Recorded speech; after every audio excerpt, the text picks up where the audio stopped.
bisa masuk ya. Kita lihat, mudah-mudahan ya yang tadi bisa dipahami ya, yang dari awal tadi. Sekarang kita beralih ke reproduksi pada hewan karang. Pada dasarnya itu bisa dibagi menjadi dua, itu secara seksual dan juga secara aseksual. Seksual yaitu ada dua tadi, apakah itu dia dengan brooding, kemudian juga ada dengan spawning. Jadi ada dua, itu dengan brooding dan spawning. Brooding adalah yang melahirkan anak dia. Jadi karang ini bersifat brooder ya. Brooder itu dia melahirkan anak, yang dilahir anaknya seperti apa, yaitu bentuk larvanya itu yang dinamakan planula. Kemudian seksual juga ada dua tadi ya, spawning. Spawning ini bedanya dengan brooding. Brooding di dalam tubuh induk, perkembangan embionya, kemudian spawning di luar tubuh induk. Kemudian juga secara aseksual. Bagaimana dengan secara, jadi ada juga karang ini yang melakukan reproduksi secara seksual, tapi bukan di dalam apa ya, bukan di dalam pertumbuhan koloni. Sebetulnya ada juga itu yang secara aseksual itu dalam pembentukan dari polip baru. Yang pertama dia terjadi polip, terjadi individu ya. Jadi kemudian individu ini berkembang. Berkembang itu dari satu menjadi dua, menjadi tiga, sampai menjadi ribuan. Bukan itu maksud daripada aseksual. Jadi yang di sini maksudnya adalah aseksual itu yang berhubungan dengan terjadinya individu baru pada karang. Dan yang tadi yang aseksual yang dimaksud tadi itu secara regeneratif, tetapi dia di dalam pembentukan daripada koloni. Tetapi di sini adalah pembentukan individu baru itu ada empat, yaitu polyp out, polyp release, brooding, dan fragmentasi. Jadi ada empat ya di sini. Jadi bagaimana dengan kita mulai dulu dari brooding ya. Kemudian kita akan lihat polyp out. Kemudian saya juga akan menerangkan bagaimana polyp release itu, dan baru fragmentasi. Oke, kita mulai dari brooding. Waduh.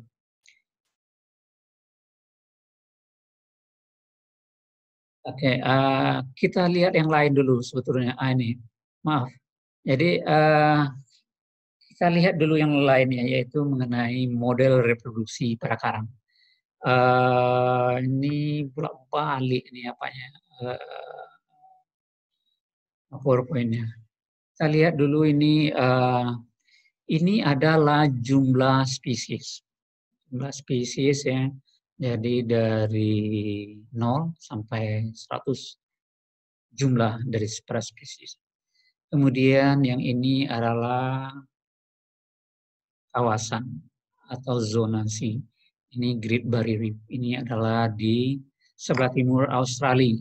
Kemudian Central Pacific, daerah Pasifik. Anda sudah tahu. Kemudian Okinawa. Okinawa Anda juga sudah tahu ya.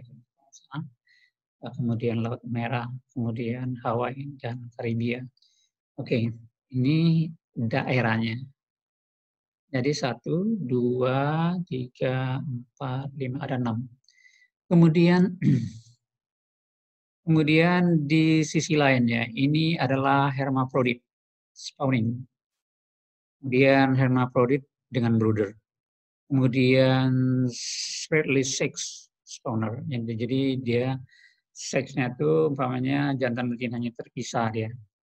Kalau yang hermaprodit itu dia di dalam satu polip terdapat dia 2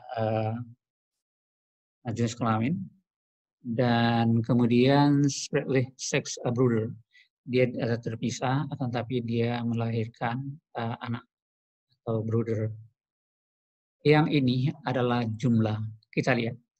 Kita lihat umpamanya dari Great Barrier Reef. Great Barrier Reef itu yang terbanyak itu adalah dengan hermaprodit dengan spawning dia. Sini dia. Sini. Jadi yang terbanyak itu ini dia. Jadi tadi saya katakan bahwa ada karang ini yang dengan brooder, ada dengan spawner. Jadi kita ambil contoh, ya seperti ini dia. Jadi kalau kita lihat di Great Barrier Reef yang terbanyak adalah dengan hermaprodit dengan spawning. Dia karangnya hermaprodit ya. Tapi di dalam hidupnya dengan spawning. Jadi karangnya hermaprodit akan tapi dia berbentuk spawning. Kemudian yang kedua, yang tertinggi, yang tadi yang di Great Barrier Reef, dan ini juga di Great Barrier Reef. Kita lihat Great Barrier Reef yang tertinggi adalah yang terpisah dia, tapi tetap dengan spawner. Jadi spawning dia karangnya. Jadi tekniknya adalah dengan spawning. Jadi karang itu terpisah jenis kelaminnya, yang jantan-jantan, yang betina. Jadi polip jantan dengan betina dia terpisah. Kemudian dia dengan spawning dia. Jadi bisa ya dipahami. Jadi ini adalah hermaprodit. Karangnya hermaprodit, tetapi dia di dalam melahirkan itu dengan spawning dia. Ini dia yang tertinggi. Jadi ini. Kemudian yang ketiga yang tertinggi yaitu di Okinawa. Okinawa ini walaupun di Jepang jenis karang itu ya lumayan banyak, tetapi hanya di bagian selatan saja. Cukup banyak ya penelitian. Akan tetapi yang disayangkan ya di daerah kita yang pada dasarnya memiliki terumbu karang yang sangat banyak, tidak ada kosong dia.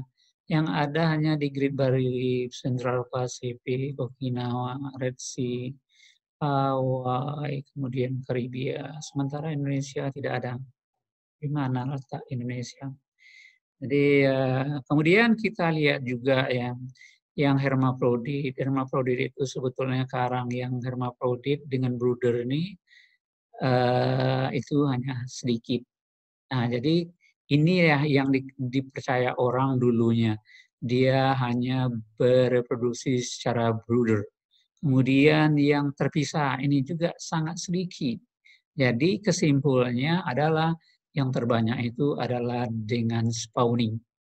Ini dia yang apa. Kemudian ini juga dengan spawning dia. Yang ini juga yang terbanyak juga dengan spawning. Ya, ini dia.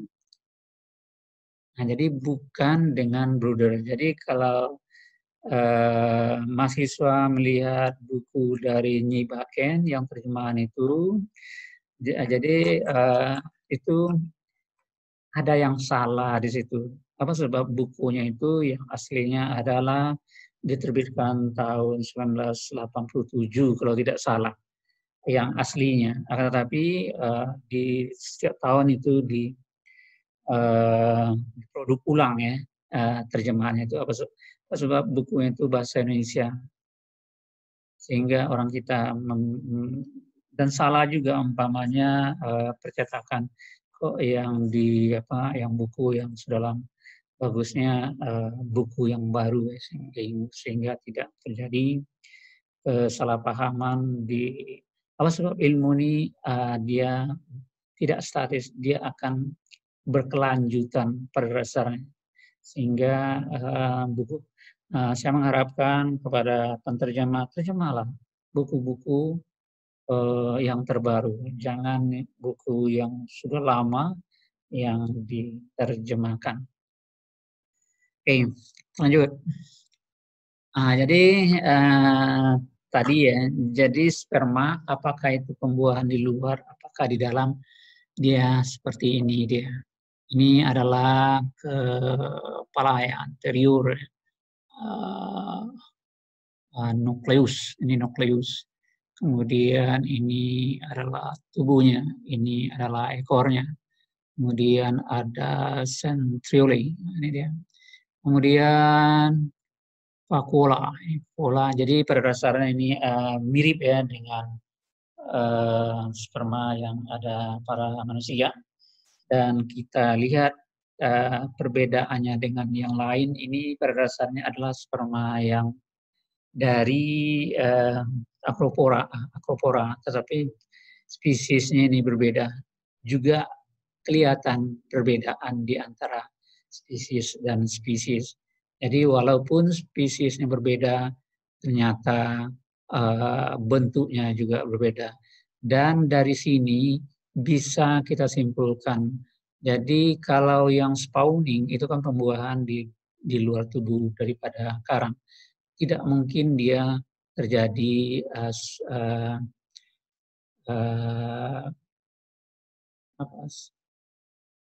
yang silang gitu ya. Jadi di dalam pembuahan secara silang itu tidak mungkin, apa sebab masing-masing dia sudah memiliki ciri-ciri daripada spesiesnya sendiri.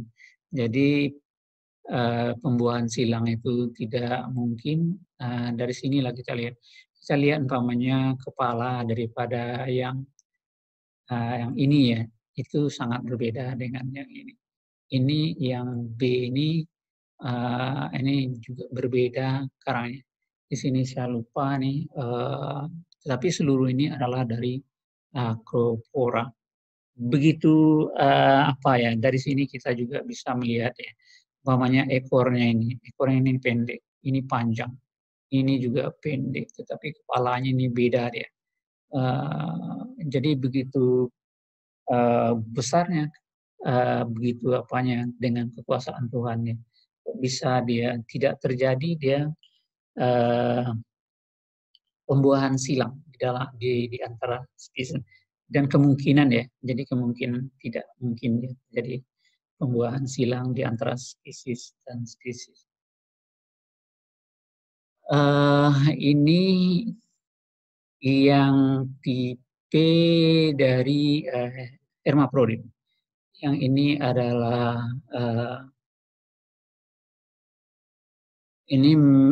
mesenteri ya. Ini mesenteri, ini adalah testis, ini oocyte. Ini adalah di dalam satu polip daripada karang. Ini juga karang lain. Jadi kita lihat dia testis, ada oocyte. Ini kok dia bulat, ini kok tidak? Mungkin ada yang pertanyaan seperti ini. Sebetulnya ini belum matang deh. Jadi telurnya itu belum matang sehingga dia bentuknya itu masih carut marut. Jadi ada yang panjang. Tapi apabila dia sudah matang, dia akan berbentuk bulat seperti ini. Ini baik, kita lanjutkan perkuliahan kita. Reproduksi secara seksual. Tadi sudah saya sampaikan bahwa karang pada dasarnya bisa bereproduksi secara seksual dan seksual. Dalam hal ini saya akan bercerita masalah karang yang bereproduksi secara seksual. Di dalam hal ini ada 4 pada dasarnya, 4 tipe atau bentuk daripada reproduksi secara seksual. Secara brooding, kemudian polip bail out, kemudian polip expulsion, dan fragmentasi. Brooding, kemudian polip bail out, kemudian polip expulsion, dan fragmentasi. Brooding ini berbeda dengan brooding yang kita temukan pada karang yang bereproduksi secara seksual. Apa sebab? Di sini karangnya itu dia tidak mengalami pembuahan. Dia pada dasarnya menghasilkan telur, kemudian yang jantan menghasilkan sperma, akan tetapi dia sebelum terjadi pembuahan, gametnya ini akan hilang. Oke, kita lanjut yang kedua ya, brooding. Kita lihat. Karang brooding secara umum adalah karang yang melakukan embryogenesis di dalam tubuh induk. Karang ini disebut karang tipe brooder. Dan kalau pembuahan di luar tubuh disebut dengan karang tipe spawning. Jadi ada dua ya tadi. Karang itu dibagi menjadi dua, yaitu karang yang bertipe spawning dan brooding. Yang sekarang kita akan bercerita masalah aseksual. Kok anak justru dilahirkan secara aseksual? Nah, contoh ini bisa kita lihat pada karang Poecilopora damicornes. Dan juga ada Tubastrea consine dan Tubastrea diapana. Jadi ada 3 spesies. Jadi di dalam hal ini ya, karang ini dia menghasilkan telur dan juga menghasilkan sperma. Nah, tapi dia tidak menghasilkan telur yang dibuahi. Jadi sperma tidak membuahi sel telur. Akan tetapi sebelum dia terjadi pembuahan, itu telur atau gamet daripada karang itu diserap oleh tubuh sang induk. Akan tetapi dia tetap bisa menghasilkan planula. Kembali kita pertanyakan, kok anak justru dilahirkan secara seksual? Di sini pada dasarnya itu mengapa dikatakan aseksual? Karang ini kalau dilihat dari genetik, nah ini penelitian di dalam terumbu karang ini, di dalam karang ini sangat luas ya, jadi sampai ke genetik sudah diteliti. Dan khusus untuk Poecilopora damicornis justru dia genetik induk itu sama dengan genetik anak. Jadi dia sama. Kalau sama berarti dia bukan dilahirkan secara seksual. Begitu juga dengan Tubastrea consine dan Tubastrea diapana. Ini sama dia. Jadi pada dasarnya karang ini makanya disimpulkan dia dilahirkan bukan melalui seksual, tetapi dilahirkan secara aseksual. Apa sebab? Dia lahir karena genetik induknya sama dengan genetik anaknya. Dalam artian berarti dia melalui pertunasan daripada induknya. Jadi saya ulangi. Jadi mengapa dia dikatakan aseksual? Sebab dia genetiknya sama dengan genetik induknya. Jadi mengingat sama berarti dia dalam teorinya itu dia terjadi pertunasan di dalam tubuh induknya. Jadi kemudian dia keluar di dalam bentuk planula. Jadi yang dilahirkannya tetap planula, akan tetapi dia hasil planulanya bukan melalui hasil dari reproduksi secara seksual. Oke, kita lanjut. Jadi mudah-mudahan ya bisa dipahami mengapa dia dikatakan aseksual, sebab dia genetiknya dia sama dengan induknya. Makanya dikatakan dia aseksual. Kemudian jadi dia brooding ya, sama dengan karang yang brooding yang seksual, akan tetapi dia perbedaannya kalau brooding yang karang lain dia dihasilkan dari pertemuan antara gamet jantan dan betina.